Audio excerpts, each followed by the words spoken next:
ہماری زندگی میں حرام کی کیا کیا شکلیں، شارٹ کٹ میں سن لیجئے، تفصیل علماء سے پوچھ لیجئے۔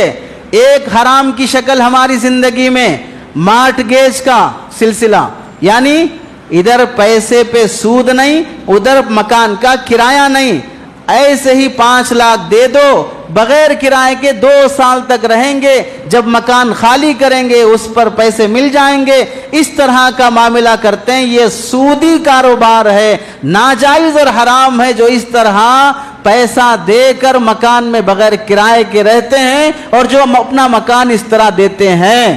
تفصیل اپنے علماء سے معلوم کیا، یہ ہیلے نہیں کرنا کہ 5 لاکھ دے کے مانا 500 روپے کرایہ دیے تو چلے گا، 1000 روپے کرایہ دیے تو چلے گا۔ اتنے سب ڈھونگی باتیں اگر تمہارے ذہن میں آتی ہیں تو علماء کے ذہن میں اور بھی آ سکتی تھی۔ یہ حرام کا ایک طریقہ ہے۔